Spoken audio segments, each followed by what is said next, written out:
Florida is on the precipice of a major demographic collapse due to the aging of its population.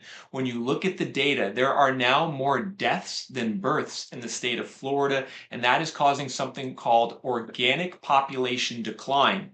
And once this organic population decline sets in, it tends to be a major long-term issue for an area's housing market and economy. And in this video, I'm going to dive into this data because if you're a Florida home buyer or you live in Florida, you need to understand what's coming over the long term. And the problem here is this orange line, the number of deaths in Florida. It's increased by 40% over the last 15 years to 228,000 in 2024. You can see at the same time, the blue line, the number of births has declined by about 10% in the same span, resulting in Florida now losing people organically for the first time in its history. Now, that's a major issue for Florida's housing market in particular. And the reason this is happening is because Florida's population continues to get older. The median age across the state is now up to 43 years old, which means more and more people unfortunately die every year. Meanwhile, the younger people that do live in Florida often don't form families because they're either not interested in forming families or they can't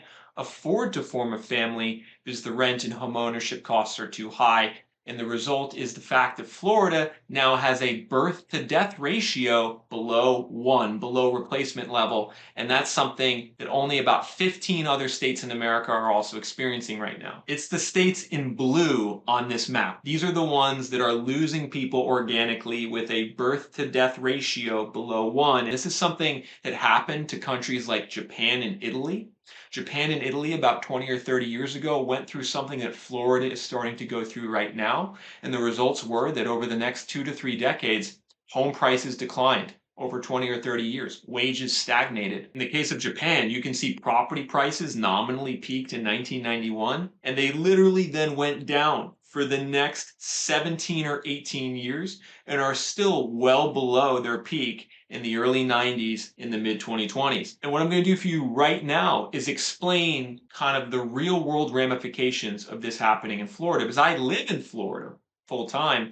And so I'm seeing this actually with my own eyes. You know, when I moved to Florida a year ago, I started noticing some peculiar things. Like I noticed that there weren't many kids around in Florida. Like I grew up in New York, I lived in Texas and Tennessee. I was just always used to there being, there's kids around.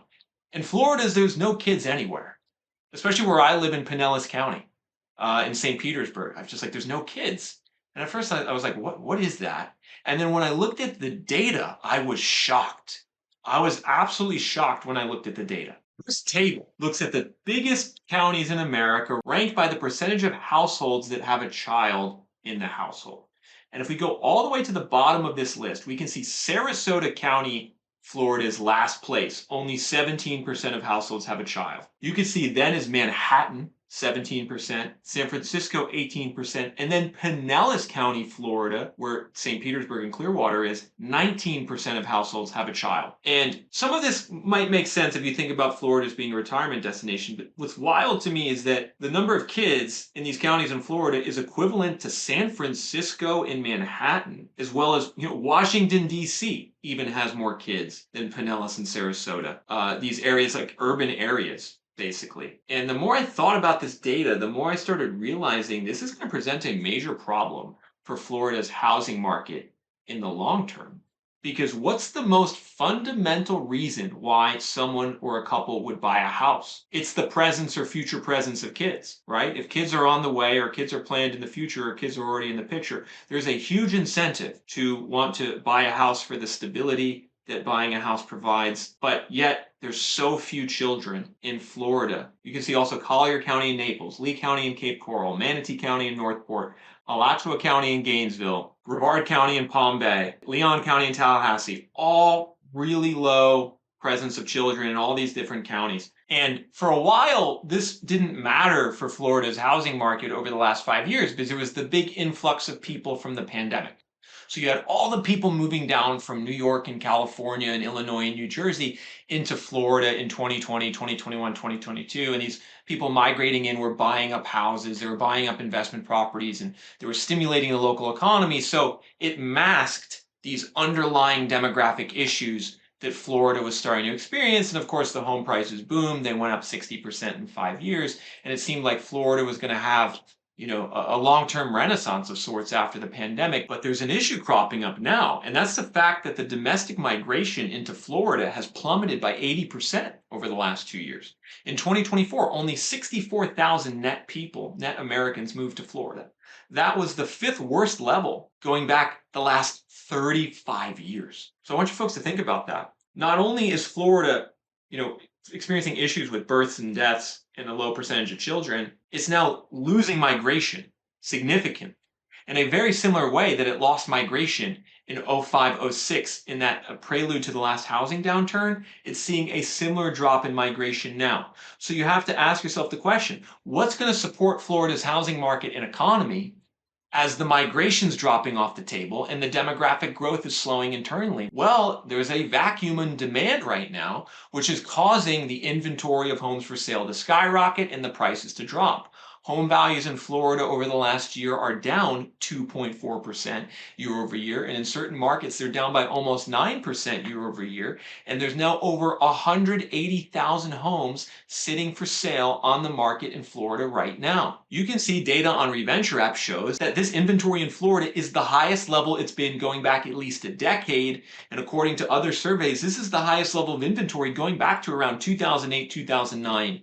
When that last crash was in full force. So if you're a prospective buyer in Florida right now, understand that all the fundamentals are pointing to prices going down more in the future, right? Like that's the upshot of this whole discussion, is that Florida's housing market should get cheaper into the future. But make no mistake, these fundamentals and these demographics, they are pointing to there not just being a short-term correction in Florida's housing market, but there being longer-term issues related to the drop in migration, the decline in demographic growth, and how expensive it is to now live in Florida. Because right now in Florida, you need to spend almost 40% of your gross income in order to afford to buy a house in terms of paying your mortgage, taxes, and insurance. That 40% mortgage to income ratio, it's the highest it's ever been. And it means that the local buyers in Florida are priced out. And if the local buyers are priced out and they're not having kids, and there's a big reduction in people moving in, it's going to mean a further correction in the market. And this is something that's starting to have some real world consequences in terms of Florida's society and economy. Here's an article from the Tampa Bay Times, everyone, talking about how Tampa Bay schools are now expecting major cuts in programs and positions. They're planning for the worst as state lawmakers talk of lean budgets. And in particular, this one stat really stuck out to me. Enrollment levels in Pinellas County schools are expected to drop 3,000 this year. And over the past 7 years, Pinellas County's district enrollment has shrunk by 13,000. So from 2018 to 2025, there are 13,000 fewer children enrolled in Pinellas County schools. I once again want you all to think about what that means for the local housing market, particularly the single-family home market. If there's 13,000 fewer kids, that means there's 13,000 fewer households who need to buy a house because of the presence of kids. And in some ways, Florida, rather than advancing into a newer, improved version of itself that's more dynamic with more families and more organic job growth, it's actually tripling down on its caricature as being a retirement destination and a place for single people to just go have fun. Like, honestly, my experience living in Florida, that's what it is. A lot of people tried to say that Florida somehow changed during the pandemic and became, more of a legitimate growth state, more akin maybe to Texas. It hasn't. It's as much as it's ever been a retirement destination, and one where, it's not a great place to raise a family, and where the housing market and the society in the long term will suffer as a result. And I want you folks to take a look at this scatter plot of all the large counties in America, because we're looking at the particular challenges Florida is facing, and we're also going to look at maybe some areas that are better set up for long-term growth compared to Florida. But what we're looking at here, the percentage of households with a child compared to the bachelor's degree rate, the percentage of adults with a college degree. And there's somewhat of an inverse nature to this. Like San Francisco, Manhattan, and DC, the more educated that they become, the fewer children there are. Conversely, if you go to the bottom right of this graph, areas with the highest percentage of kids like Hidalgo County in McAllen, Texas, Kern County, Bakersfield, California, these areas tend to be lower education with a higher immigrant population and have more kids. Now, what's unique to Florida is that Florida is primarily situated in the bottom left of this graph. You can see we've turned the Florida counties here in blue. Bottom left means it's less educated and has fewer children. And that's kind of like a death knell for your society in the long run. If you don't have education and you also don't have kids, what do you have in terms of your ability to grow and be dynamic as a society in the long run? And you can see there's only one county in Florida that's in the top right of this graph, St. Johns County, south of Jacksonville. It's the only county that has high education and a high level of children. Because if you don't have education, it's going to be hard for you to attract businesses. It's going to be hard for you to attract good jobs in the long run. And if you don't have kids, it's going to be hard for you to grow organically and to have the natural economic growth that comes from the presence of children and also the other benefits to society that come from the presence of children. So Florida is kind of stuck in this quagmire, and I don't know if it's ever going to get out of it. And the fact that it's now in organic population decline suggests to me that it might just continue into the future, and Florida might just continue to double and triple down on being known as a retirement destination, and it won't ever really be more than that. And maybe that's okay. Maybe it's okay that Florida never really advances on being more than a retirement and a vacation destination, but if that's the case, it's going to mean certain realities for Florida's housing market, and that home prices in Florida are going to have to continue to get cheaper. Because the fundamentals aren't there to support how expensive things have become. Now, I want to actually talk about some states and cities in America that do have good demographic growth, where that birth to death ratio is above 1, is above replacement level, and where there is actually a lot of natural economic growth occurring, and that also there's solid education levels. And one of the states that best meets this criteria is actually Texas. You can see the birth to death ratio in Texas is 1.69. So there was 388,000 births in Texas.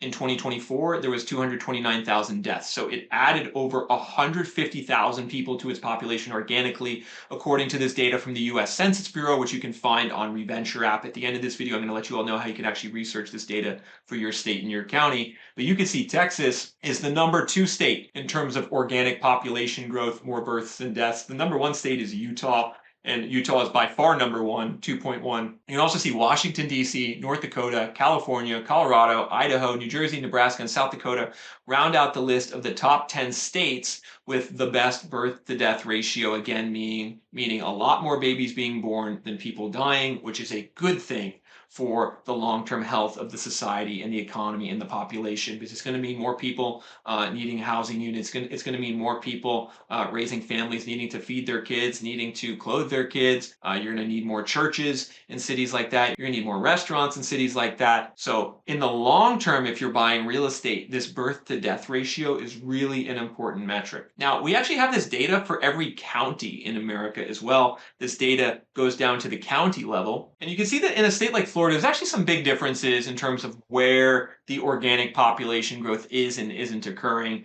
We talked about Pinellas County earlier. The birth to death ratio here is 0.59, meaning that there was 7,200 births compared to 12,300 deaths. That is not good for the long-term health of your economy and housing market. Now, you can see Pinellas County has actually always been below replacement level, but it used to perform much better. Like in 2009, its birth to death ratio was 0.87. Now it's 0.59, meaning that things are deteriorating and that you're going to see more in the next 5 to 10 years. You're going to see more of this vacuum in demand to buy houses. It's just going to perpetuate and continue more and more as the births decline and the deaths go up. The other issue with deaths going up in terms of the housing market is that's going to mean more listings on the market.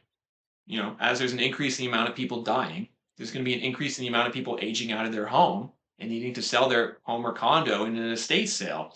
And when I look on listings in Zillow in Florida, I see estate sales left and right. You're going to just see even more estate sales in the future over the next 5 or 10 years, which, again, is going to be good for you if you're a prospective buyer wanting cheaper prices, but it's also going to mean don't expect Florida's housing market to recover quickly. I think we could be on the doorstep of a long-term decline lasting at least 5 years and potentially lasting a decade due to this demographic downturn. Now, if we head back to the county map in Florida, you can see one area that does have a pretty good birth to death ratio is Miami-Dade, 1.4. So in Miami-Dade, more babies are being born than people dying. 29,000 births compared to 21,000 deaths. That's one of the better figures in Florida. You can see it used to be around 2 to 1, so it has declined down to 1.4, but it's still healthy above replacement level, meaning that there's going to be more organic growth in Miami in the future. You can also see Orange County and Osceola County in the center of the state have some pretty strong scores of around 1.65 to 1.75, so there'll be better organic growth basically in all these areas in red. The areas in red have better organic growth. The areas in blue have worse organic growth. By far the worst is Sumter County, birth to death ratio of 0.2. There was only 500 births compared to 2,700 deaths, meaning your population is just going down, minus 2,000 every year on organic means, putting a lot of pressure on migration to fill the gap. And what I believe is that over the next 5 years, more and more people in the housing market are going to come to appreciate the importance of this birth to death ratio as being a meaningful indicator on the future of economic, demographic, and housing market growth. Have it available for every county in the US going from 1991 to 2024. It's also available at the metro level and the state level. We talked about how Texas is really strong, Utah is really strong, but you really got to dig into that city and county growth, those city and county metrics. You can see an area like Austin, 2.2 birth to death ratio. I want you all to think about that. Austin,